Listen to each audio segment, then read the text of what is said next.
હરિરાયજી કૃત વલ્લભ સાખી. આપણે આ સાખી કાલે લીધી હતી 83મી. હરિરાયજી 7 સ્વરૂપનું આપણને વિવરણ કરીને સમજાવે છે.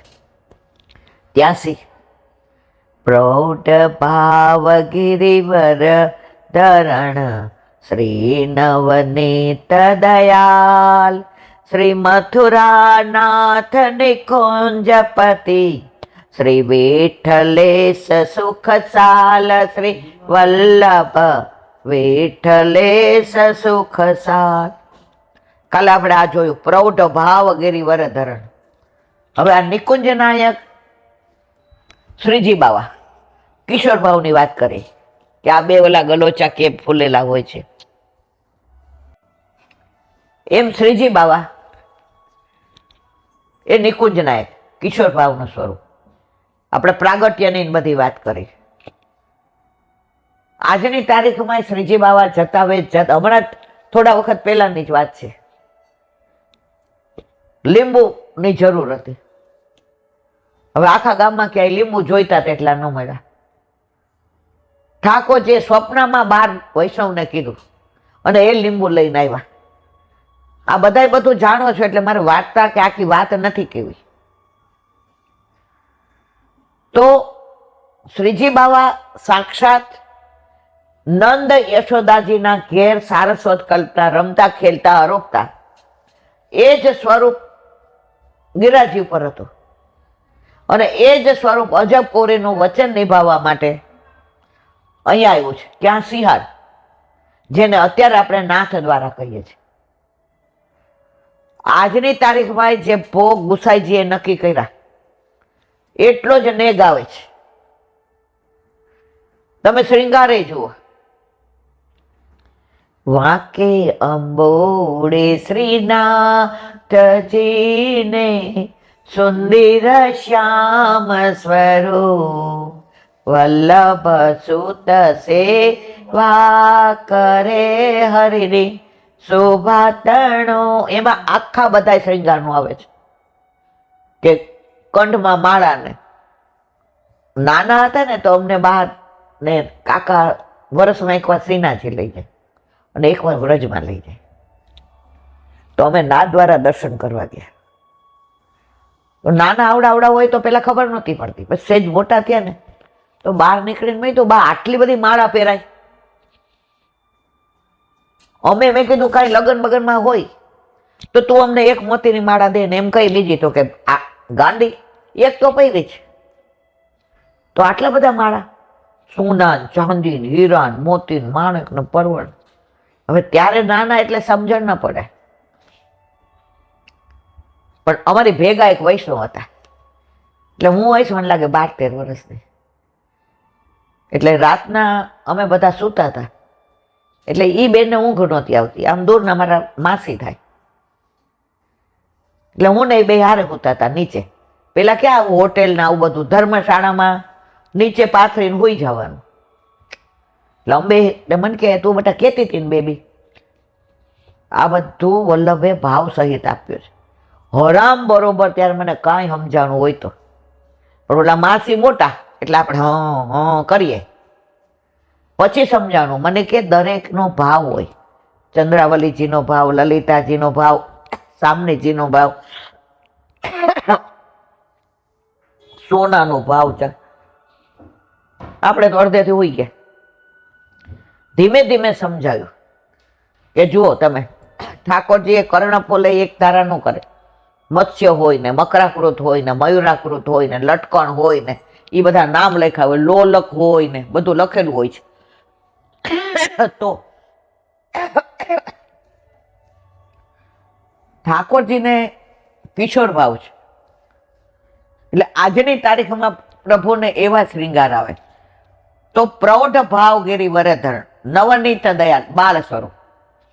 જ્યાં નવનીત પ્રિયાજી, બાલકૃષ્ણજી, બાલમુકુંદજી આ બાલ સ્વરૂપ બિરાજે ત્યાં રથમાં ઠાકોરજી આરોગશે. રેટિયામાં આવે, રથ નથી આવતો. ત્યાં ઘોડા ન જોડાય. કારણ બાળ સ્વરૂપ, બાને ચિંતા થાય કે મારો લાલો ઘોડાવાળા ઓલામાં બે અને આ ઘોડા દોડે ને પડી જાય તો, ખેલી જાય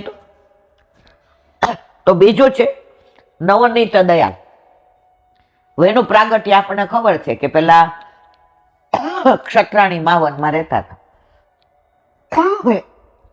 વલ્લભના શરણે આવ્યા ને વલ્લભે બ્રહ્મ સંબંધ આપ્યું ને કીધું સ્વરૂપ સેવા કરો. એ કે મને ક્યાં સાધનમાં નાખો છો, મને તો ફળ મળી ગયું, આપ મળી ગયા, પછી મારે કોઈ સાધનમાં પડવું નથી. વલ્લભે કેટલું કીધું પણ કે નહીં, હું તો મારે આપના સ્વરૂપમાં જ મારી આસક્તિ. તો વલ્લભે પોતાના ચરણારવિંદ કંકુના ઓલાથી કરીને એના માથે પત્ર કે તારે જ્યારે વાત કરવી હોય, બોલવું હોય તો આ સાક્ષાત છે. હવે આ ક્ષત્રાણી બ્રહ્માંડ ઘાટ ઉપર જળ ભરવા આવ્યા તો 4 સ્વરૂપેની ગાગરમાં આવ્યા. નવનીત પ્રિયાજી, ગોકુલ ચંદ્રમાજી, લલિત ત્રિભંગીજી અને ચોથા લાડલેસજી. પાછા ઈ કે ના બાપા ના, મારે તો મેં વલ્લભને ના પાડી હતી, મારે જોઈતા જ નથી, મારા ઘરે મારો સાક્ષાત પુષ્ટિ પુરુષોત્તમ બિરાજે, આપને ક્યાં રાખો, આપ અહીં બિરાજો. બીજી વાર ભર્યું, ત્રીજી વાર એ કેવું ભર્યું, મારે વલ્લભને પૂછી આવો. વલ્લભ કે આની પાછળ લીલા છે ગાંડી, પધરાય. એ પધરાય એવા જે સ્વરૂપનું આવશે એની હું વિવરણ કરીશ. અત્યારે ખાલી નવનીત પ્રિયાજી.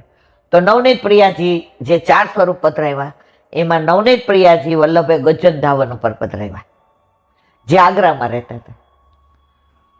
ને આપણે બધા જાણીએ એને ઘોડો બનાવીને ઠાકોરજી એની હારે ખેલતા હતા. આ પગ છોલાઈ ગયા, ગરડા થઈ ગયા, એવા પ્રભુ લાડ લડાવે. સાક્ષાત આ બનાવ મોકો ભૂખ લગી હે બળી, હવે ઉંમર થઈ, પગ છોલાઈ ગયા, કાંઈ થાય નહીં, જીવ બળે. અત્યારે આ મારો ઘણી વાર બળે કે આપણાથી કાંઈ થતું નથી, આપણાથી ખવાય જ ખરો. સવારે દવા લેવાની બીપીની એમ કરીને નાશોય કરી લઈએ, બપોરે પ્રસાદ લઈએ અને રાત્રે ધરાઈને ખાઈએ. પ્રભુ ભોગ ધરવા સિંગાર સિવાય આપણે શું કરીએ છીએ? હવે કશું આપણે થતું નથી તો એનો જીવ વળે. ઠાકોરજી સમજી ગયા, હવે મારા ગજન થી થતું નથી, હવે થાકી જાય છે, એના પગ છોલાય. મોકું વલ્લભ કે ઘર પધરા જાય. ગોજનદાવને ફાળ પડી, પછી મારું શું? અરે તારા સિવાય હું થોડો જાતો હોય, તારે ત્યાં જ રહેવાનું. ને આપણે બધા જાણીએ છીએ કે ત્યાં પધરાવ્યા ક્યાં? વલ્લભ નહીં કરે. હવે વ્યસન દશા હતી, કુંભનદાસજીની દશા, આ બધાની દશા આવી હોય ને એની આ ઠાકોરજી માગે. ને આપણે તો છોકરાને પ્રેમ કરીએ, પૌત્રને, પૌત્રીને, વહુને, દીકરીને, જમાઈને, બધાને પ્રેમ કરી પછી વધે એમાં ઠાકોરજીને. પછી પાછા કહીએ મને જતાવું હતા, પણ શું જતાવે બેન તને? ત્યાં પધરાવ્યા એટલે સમાચાર દીધા વિના પધરાવ્યા હતા. હવે પોઢાડવા ક્યાં? એટલે વલ્લભે કીધું જો આજ કીધું નથી તે હવે આજે મારી ભેગા પોઢે, કાલે સૈયાસ આપણે સિદ્ધ કરાવી લેશું. આ બધી લીલા બધા જાણે છે, પણ થોડુંક અનુસંધાન હોય તો આજે નવા હોય એને આનંદ આવે. એટલે હા, તો નવનીત પ્રિયાજી વલ્લભ સામનેજી સ્વરૂપ, આ નિગુઢ લીલાનું મારે અનુસંધાન નથી કરવું. બીજા દિવસે સૈયાજી બનાવ્યા તો નવનીત પ્રિયાજીને જુદું પોઢવું ગમતું નહોતું, કારણ કે વલ્લભ સામનેજી સ્વરૂપને પોઢાડ્યા. એ કે આ તો મને ના નહીં પડે છે, આમાં નહીં પોઢવું. વળી ભેગા પડ્યા, બીજા દિવસે પોઢાડ્યા. એ કે આ મને મોટી પડે. વલ્લભે સમજાવ્યા, મારા વાલા આ કળિયુગ છે, અહીંયા ઠાકોરજીની જેમ જ રહેવું પડે, આ ના ચાલે. અને પછી નવનીત પ્રિયાજીને પછી ઓલો પાન લેવા ગયા ને રસ્તામાં બેભાન થઈ ગયા, અક્કાજીએ પાન લેવા મોકલ્યા. વ્યસન એવું હતું કે ઠાકોરજીથી દૂર 12 સુધી પહોંચ્યા ત્યાં બેસુદ થઈ ગયા, એટલું વ્યસન. અને એ નવનીત પ્રિયાજીને વલ્લભે ભોગ ધરાવ્યો જેની કાની આપણે આપીએ છીએ. તોય નવનીત પ્રિયાજી આમ ફરી ગયા, કા મારા વાલા મેરો ગજ્જન આવે કોઈ તબરો ગુગો. જુઓ આ આવી નિષ્ઠા. આપણે તો હજી અબજો જન્મ દૂર છીએ, આ બધા આપણામાં કાંઈ છે જ નહીં. આપણા ઉપર તો કૃપા છે કે આપણને મંજિલ ક્યાં છે કહી દીધું, રસ્તો બરાબર છે. બાકી આપણી લાયકાત શું છે એ ઠાકોરજી કરતા આપણે વધુ જાણીએ. આપણું મન હજી સંસારમાં જ છે. તરત ગજનદાવરને બોલાવ્યા અને ઠાકોરજી રાજભોગ. તો નવનીત પ્રિયાજી જે ગજનદાવરને ઘોડો ઘોડો કરતા એ સ્વરૂપ આજે નાથ દ્વારામાં તમે ને હું જાણીએ છીએ. હવે ઘણાને સંશય થાય કે નવનીત પ્રિયાજીને શ્રીજી બાબા કેમ સાથે નથી, એનું વિવરણ કાલે. બોલો હરિરાય મહાપ્રભુજી કી. બહુ ઉધરસ આવે છે કા. વાઘ મુક્તાવલી. ઠાકોરજી પુષ્ટ થયા પછી સેવામાં કેવી રીતે હાથ પવિત્ર કરવા અને ભાવ કેમ પ્રગટ થાય. આપણા વલ્લભકુળ વલ્લભ બધાય આપણા માટે ઘણા ગ્રંથો લખાય છે. ઘણી વાર હું વાંચ્યું તો મને એમ થાય કે આપણે તો આની અંદર હજી ચંચુપાતે નથી કર્યો. વલ્લભના એટલા ગ્રંથો, ગુસાઈજીના એટલા, હરિરાયજીના, ગોકુલનાથજીના, પુરુષોત્તમજીના, દ્વારકેશજીના, અને ત્યાર પછી આ બધા બાળકોના આજની તારીખ, આ દયારામભાઈ, આ બધા ભક્તોના. મારા વાલા એટલું બધું આપણને આપ્યું છે કે આપણા કરોડો જન્મ ઓછા પડે.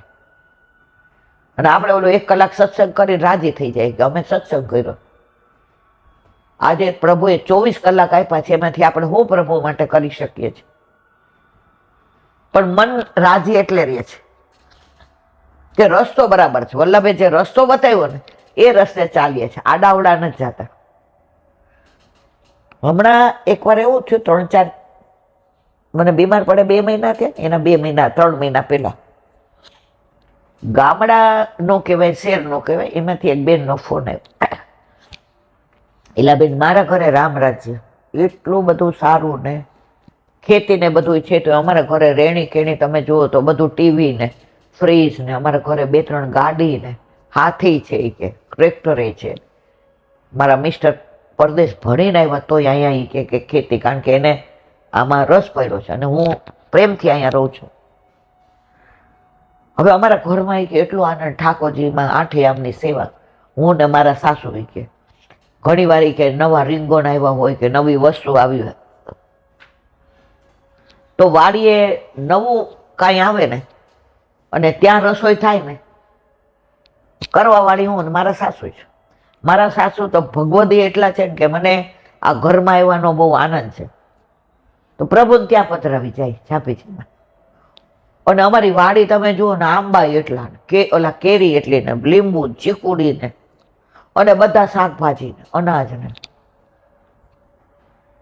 એટલે બપોર ઠાકોરજીને નવું શાક બનાવ્યું હોય, રીંગણનો ઓળો, અમે ઓળો એ કે ઇલાંટી ચૂલા ઉપર જ કરીએ, એટલે ઠાકોરજીને સુગંધ આવે કે, એટલે લાકડા છાણા ત્યાં અમારે ગાયો છે 3-4 કે. અને પછી કે અમે તડકો વિહરે ને એટલે 4-4:30 ત્યાં કાકડીને એવું થયું હોય તો ઠાકોરજીને ત્યાં પાછું ઉથાપન ભોગ ધરીને ઘરે ગાય 2 છે ને ત્યાં આપણે વાળીએ છીએ. હવે એક પ્રોબ્લેમ થયો, મેં તો ઓ બાપા આટલા બધા હારા મળી તારે. એ કે મારા વરને મારા દેર વચ્ચે 14 વર્ષનો ફેર. મારા વરને અત્યારે 26 વર્ષ છે, મારા દેર 12-13 વર્ષના. હવે અઠવાડિયાથી એને તાવ આવે છે, અને તાવ એટલે કેવો ગાંડો આવે કે ઊભા થઈ જાય ને, ગાંડા કાઢે ને, બોલવા માંડે ને, પછી દવા દઈએ છે. હવે અઠવાડિયાથી 2 વાર શેરમાં બતાવ્યા અમારા ગામના ડૉક્ટર વૈદ્યને, પણ તાવ ઉતરતો નથી. હવે અમારા બાજુમાં એક મંજી ભારીએ છે. હવે એણે એમ કીધું કે મને તાવ ઉતરે ને દોરો બનાવતા આવડે છે, એટલે હું દોરો આપું ને એ તમે તમારા રાજુને પહેરાવી દો. બીજે દી તાવ હોય તો મારે તમારા બાજુમાં રહેવાનું નહીં. એટલે મારા સાસુએ કીધું કે સારું, પછી લઈ જાય. હવે મારા સાસુ તો મારા કરતા પરમ ભગવદીય છે. મારા સસરા, મારા મિસ્ટર, મારા દેર નહીં બ્રહ્મ સંબંધ, પણ મારા ફઈજી ગામડેથી આવ્યા હતા. હવે એ આ ખબર કાઢવા આવ્યા કે રાજુને અઠવાડિયાથી તાવ નથી ઉતરતો. અને પહેલાના જમાનામાં એવું હતું કે ભાઈ બેનો દીકરીઓનું હાલે. એણે કીધું એક અઠવાડિયું દોરો પહેરાવવામાં તારું શું જાય છે? વૈષ્ણવ તો અમે છીએ, તારા છોકરા સામું નહીં જોવાનું. હવે હું ને મારા સાસુ મક્કમ. હવે કઈલા આંટી ઓલા મંજીભા બૂમો પાડે, દોરો કરી રાખ્યો એટલે લઈ જાઓ, દોરો કરી રાખ્યો એટલે લઈ જાઓ. અહીં મારા ફઈજી અમારું લોહી પીએ. મારા ફઈજી કે લાવ હું લઈ આવું. મંજીભાને હું ક્યાં નથી ઓળખતી. મારા સાસુએ કીધું બેન ઊભા રહેજો હમણાં. પછી મારા સસરાએ કીધું મોટી બેસ, આખી દુનિયાનો નાથ, ત્રિલોકનો બ્રહ્માંડનો નાથ આપણા ઘરે બિરાજે છે. મંજીભા જેવા જેને મૃત્યુ આવે છે, જે ફરી ફરી જન્મ લે છે, જેને દુઃખ સુખ છે, એનો એક દોરો આને તાર ઉતારે. આ ઠાકોરજીનો તું અવિશ્વાસ કરાવસ અમને. અમે આવા દોરા ધાગા નહીં કરીએ. હવે મારા ફઈજી તો વિદ્વાન રોવા માંડ્યા એટલે ઘરમાં વાતાવરણ બગડ્યું. હવે મેં તમને ફોન કર્યો. મેં કીધું એને કે 3-4 દી નહીં ઉતરે ને તો ફઈબા વિચારશો. મેં તો એટલો આપણા ઠાકોરજી પર આપણને વિશ્વાસ, દ્રઢતા. એટલે આણે એવું કીધું કે સસરા કે એવું નહીં બટા, થવાનું હોય થાય. બેનને મેં કહી દીધું કે અમે અન્યાશ્રય નહીં કરીએ. હવે ચારીજીનું જલ પાયું, જમનાષ્ટકને. હવે રાજે એવો જ હતો, પેલું પાયું ને તો ઓલી કંઠી એને દેખાણીને ઊભો થઈ ગયો. ભાભી મારી કંઠી ક્યાં ગઈ? જોઈ તો બરાબર હતી. બીજા દિવસે તાવ ઉતરવા માંડ્યો. ત્રીજા દિવસે તો કે મને ભૂખ લાગી છે. જો અઠવાડિયાથી લાંગણ કરતો હતો, ગમે એટલું એ આખો દી આ પડ્યો રહી અને બોલ બોલ કરે, તાવ માથે ચડી ગયો હતો. હવે ઘણા તાવ અવધિવાળા હોય, 4 દિના હોય ને 7 દિના હોય ને 9 દિના હોય ને. તો એ કે જોઈલા આંટી દોરો વાયદો હોત ને તો અમારા ઘરમાં પણ અન્યાશ્રય ચાલુ થઈ જાય. ફઈબા અમારા સ્વરાખો પર, પણ દુસંગ લાગતા વાર લાગતી નથી.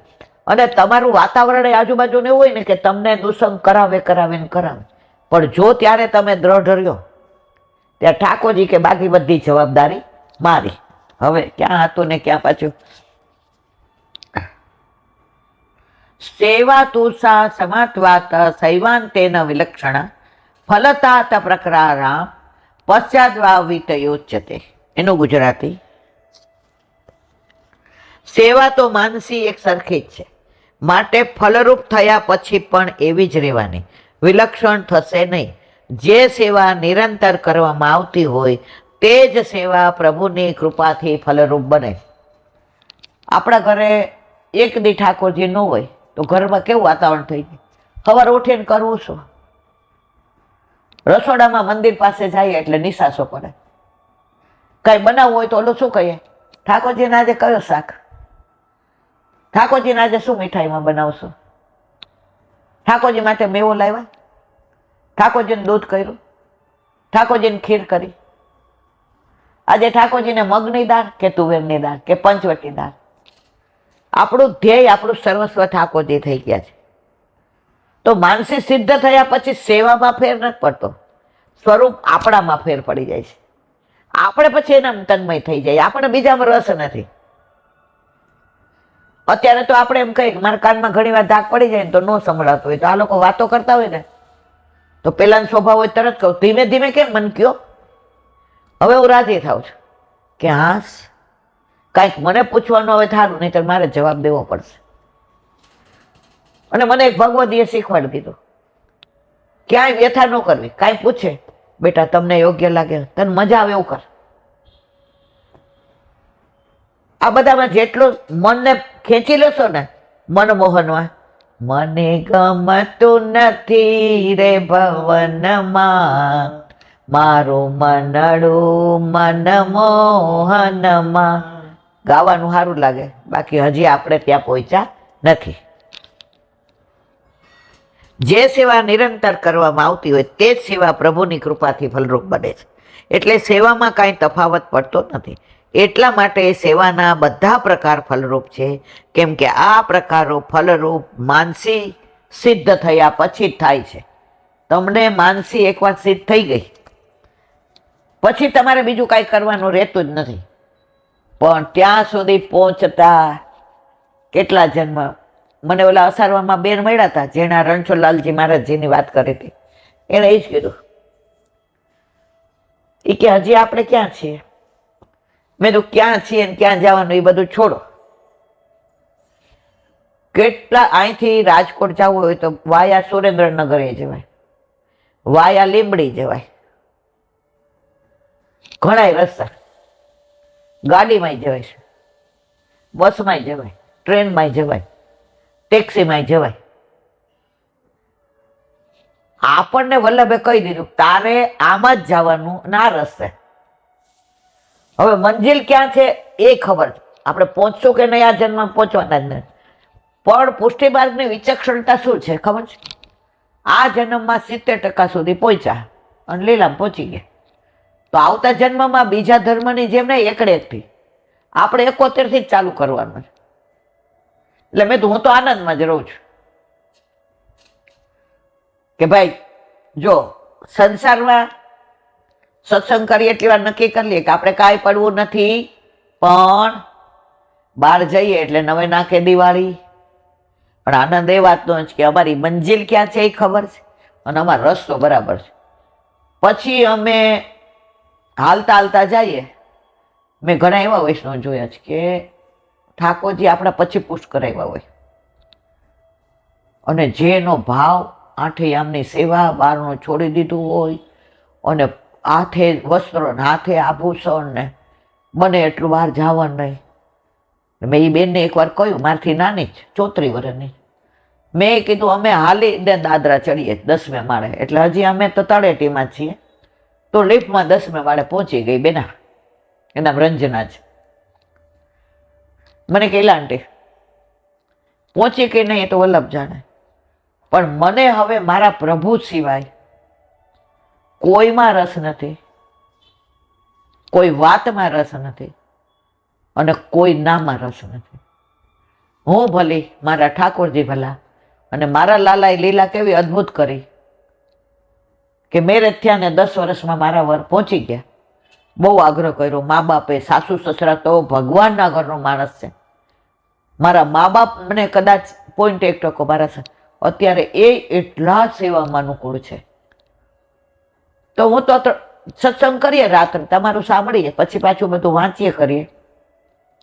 હું એક જ વસ્તુ કહું કે બા આપણા લાલા કે તમારે 3 ચિત્ત મારામાં, એટલે એમને લઈ લીધા. એ જ્યાં છે ત્યાં પ્રભુની સેવામાં છે. એ ત્યાંથી આપણને કહે છે કે તમે આ જ કરો, મને બહુ યાદ કરીને રડો નહીં. તો હવે 3 અમે તન્મય થઈ ગયા છે. 34 વર્ષની છોકરી એમ કે મારા પ્રભુ એને એટલે મારા પ્રભુ જ મારું સર્વસ્વ. હવે જે આ તબક્કે પહોંચે ને એના માનસી સિદ્ધ થાય. આપણે તો હજી જ્યાં તળેટીમાં શું કામ, હજી આપણને ખબર જવાનું ક્યાં છે, મંજિલ મળી, ખબર મળી નથી, પણ રસ્તો બરાબર. સુબોધિનીજી, શ્રી વલ્લભાધીશ. સુબોધિનીજીનું પાન વલ્લભ કરાવે તો થાય, આને સ્પર્શ કરવો આપણા બસની વાત નથી. આ ઉત્તમ અધિકારીની વાતની શરૂઆત કરી. હવે એનો આગળ 12 અંગો સહિત અધિકારનું આ પ્રકરણમાં જેમ ભાગવતના 12 સ્કંદ છે એમ ભાગવત વાગ્મય સ્વરૂપ છે. ઠાકોરજીને એવા 12 અંગ છે. ઠાકોરજીનું મસ્તક કયું, જાંગ કઈ, ચરણ કયા, એનું બધું વિવરણ ધીમે ધીમે આવશે. તો હવે કે છે એમાં 13 અધ્યાય છે. એમાં 12 અધ્યાય અંગના અને 1 અધ્યાય અંગીનો, એમ 13 અધ્યાય છે. એમાં 6 અધ્યાયથી અધિકારનું કારણ અને 6 અધ્યાયથી વૈરાગ્યનું નિરૂપણ કર્યું છે. છેલ્લા અધ્યાયથી અધિકારની સ્વતંત્રતાનું નિરૂપણ કર્યું છે. 7મા અધ્યાયથી 12મા અધ્યાય સુધીના ભાગવતની ભાવના તો હવે ચાલુ થશે. આ શું છે ને કયા અધ્યાયમાં કયું એનું વિવરણ છે, એટલે એનું વધુ હું પેલું વિવરણ કરતી નથી. 7મા અધ્યાયથી 12મા અધ્યાય સુધીના હેતુના 6 અધ્યાય છે. સામાન્ય અને વિશેષ એમ હેતુના 2 પ્રકાર છે. સામાન્ય હેતુ 3 પ્રકારના અને વિશેષ હેતુ 5 પ્રકારના છે. સામાન્ય હેતુના 6 અધ્યાયમાં કયા? જ્યારે સામાન્ય હેતુના 3 પ્રકાર અને વિશેષ 5 પ્રકાર મળી હેતુના 8 પ્રકાર કયા છે. આ બધું આની અંદર આવશે. આપણે જેમ અનુક્રમણિકા હોય ને એ કાંઈ આપણને સમજણ ના પડે પાડવાનું, પછી એનું વિવરણ થશે ત્યારે બધું સમજાય. આમાં 13 અધ્યાય કેમ, આમાં 7 કેમ, હવે એનું ખાલી વિવરણ, બાકી બધુંય આગળ આવશે. એની નિવૃત્તિ માટે કહે છે 7મા અધ્યાયમાં, એટલે અસ્વસ્થામાની મુક્તિ, આ શરૂઆત અહીંથી, અને ભીમ અને દ્રૌપદી વગેરેનો મનોરથ પૂર્ણ કરવો, એ 3 સામાન્ય હેતુનું 7મા અધ્યાયમાં નિરૂપણ. આ બધું હવે આવશે એમ. જો કે ભક્તનો મનોરથ પૂર્ણ કરવો એ વિશેષ હેતુ છે, તો પણ દેહની રક્ષા કરવામાં આવે છે, તેથી તેને સામાન્ય હેતુ ગણ્યો છે. વિશેષ હેતુના 5 પ્રકારનું નિરૂપણ 8માથી 12મા સુધીના 5 અધ્યાયમાં કર્યું છે.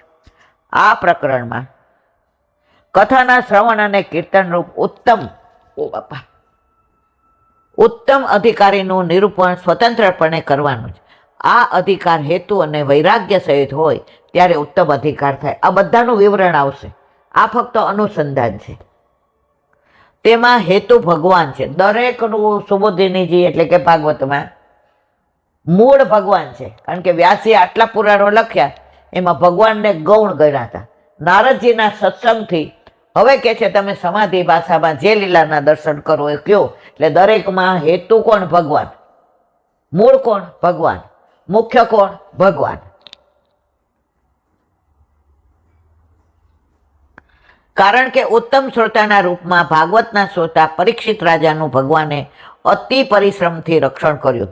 ઉત્તમ શ્રોતા કોણ? પરીક્ષિત. અને ઉત્તમ વક્તા કોણ? સુખદેવજી. મધ્યમ કોણ? વ્યાસજી ઉત્તમ શ્રોતા, નારદજી ઉત્તમ વક્તા, અને પરીક્ષકો સૂતજી ઉત્તમ વક્તા, અને પેલા રોમર્ષણ એટલે કે આ જે યજ્ઞ કરી રહ્યા છે ઋષિઓ, એ છે એ નિમ્ન એટલે કે હા સૌનક ઋષિઓ. બસ બરાબર. એ ભગવાન સર્વોત્તમ છે એવો 12મા અધ્યાયનો અભિપ્રાય છે, અને બધા એ જાણવા યોગ્ય છે. એ 11મા અધ્યાયનો અભિપ્રાય છે. 10મ અધ્યાયનો અભિપ્રાય છે કે ભગવાન જ બધાને મુક્તિ આપનારા છે. ભગવાન સિવાય કોઈ મુક્તિ આપી શકે નહીં. મુકુંદ ભગવાન એટલે મુક એટલે મુક્તિ, અને મુકુંદ એટલે આપે. પણ યમુનાજી એમનો સ્વભાવ સુધારી અને ભક્તિ આપનારા કરી નાખે. અને 9મા અધ્યાયમાં બતાવ્યું છે એ પ્રમાણે એ બધાને જ્ઞાન આપે છે. દરેકના દરેક દુઃખ દૂર કરી ભક્તિ આપનાર ભગવાન 8મા અધ્યાયનો અભિપ્રાય છે. અને 7મા અધ્યાયમાં બતાવ્યું છે કે બધાના મનોરથ ભગવાન પૂર્ણ કરનારા છે. આવા સર્વસમર્થ ભગવાન સ્વયં ઉદ્યમ કરીને અતિશ્રમ લઈ જેનું પાલન કરે છે, તે જીવ મૂળથી ભાગવતનો શ્રવણ કરવાનો મુખ્ય અધિકારી છે, એમ 6 અધ્યાયથી નિરૂપણ કરવામાં આવ્યું છે. કારિકાર્થ સમાર. બોલો વલ્લભા. શ્રીમદ ભાગવત. અને મારા ગુરુદેવને દંડવત પ્રણામ કરું છું. ચંદ્ર સરોવર पे सूरदास के द्वार पे मेरा दंडवत प्रणाम. सुरभि कुंड पे परमानंदास जी के द्वार पे मेरा दंडवत प्रणाम. जमुनावता पे शंकर कुंड पे कुंभनदास जी के द्वार पे मेरा दंडवत प्रणाम. बिलशु कुंड पे कृष्णदास जी के द्वार पे मेरा दंडवत प्रणाम. कदम खंडी पे गोविंद स्वामी के द्वार पे मेरा दंडवत प्रणाम. अप्सरा कुंड पे चित्त स्वामी के द्वार पे मेरा दंडवत प्रणाम. मानसी गंगा पे नंददास जी के द्वार पे मेरा दंडवत प्रणाम. रुद्र कुंड पे चित्रबुद्धास जी के द्वार पे मेरा दंडवत प्रणाम. વ્રજ વિલાસ વ્રજની ગોપિકાઓને મારા દંડવત પ્રણામ. હે વલ્લભ, સવારથી અત્યાર સુધી સેવા સ્મરણ સત્સંગ જે પણ તે કરાવ્યું તે તારા ચરણારવિંદમાં સમર્પણ કરું છું. બોલ અપરાધ થઈ હોય તો ક્ષમા કરજો.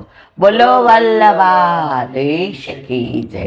દ્રઢઈના ચરણ કેરો ભરોસો દ્રઢઈના ચરણ કેરો શ્રી વલ્લભ વલ્લભ ચંદ્ર છટાવીન સબ જુગ માય અંધેરો ભરોસો દ્રઢઈન ચરણ કેરો સાધન और नहीं आ कली में जासो होय निवेरो सूर का कहे त्रिविध आंधरो बिना मूल को चेरो भरोसो દ્રઢઈન